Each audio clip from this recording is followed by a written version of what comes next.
Hello everyone, welcome to your stimulus check update. So you might be wondering what's behind the push for a fourth stimulus check. What is going on?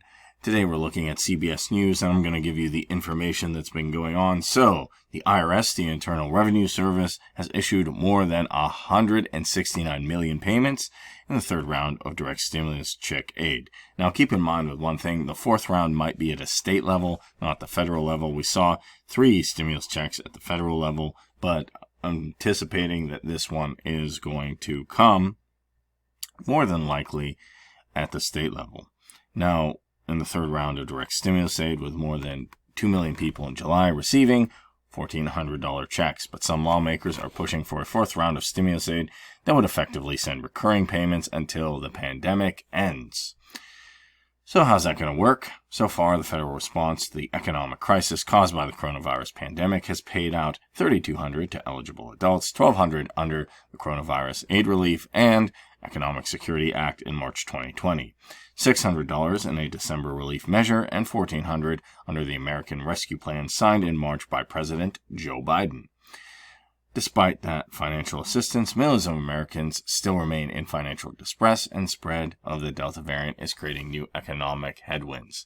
Almost 1/4 of Americans struggled to pay their household expenses in the previous week, according to the new census survey data that polled people during the last 2 weeks of August.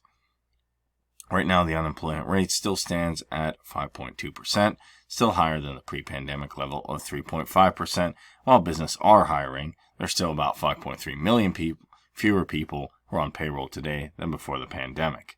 Economists are signaling alarm over the spread of the Delta variant, with Oxford Economics recently cutting its forecast goals for 2021's global economic growth to 5.9% to 6.4%. What's this saying? Uncertainty, hesitancy may ultimately lead to a more slow-burning recovery from here than our baselines.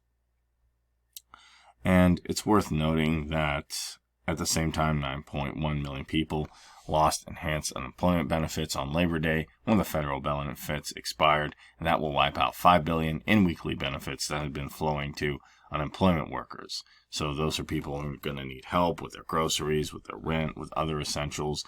And for a lot of people, in short, the latest round of $1,400 checks is long gone, even as the other pandemic stimulus is coming to an end, an issue that is on the minds of a lot of Americans who continue to struggle with joblessness and a weak labor market. Indeed, 2.8 million people have signed a Change.org petition, so our last year that calls on lawmakers to pass legislation for recurring $2,000 monthly payments. Some lawmakers did like the idea. 21 senators, all Democrats, signed a March 30th letter to Mr. Biden in support of recurring stimulus payments, pointing out that $1,400 payment being distributed to the IRS won't hide people for long, and almost 6 in 10 people say $1,400 payments set to be included in the rescue package will last them less than 3 months. So, without going into the huge depth of this, I would love to know what your thoughts are. Would $1,400 help you, or would you like to see recurring payments? What would be the best option? If you enjoyed this video, be sure to like it, hit the subscribe button, also hit the notification bell to know when I post more videos. And thank you for watching.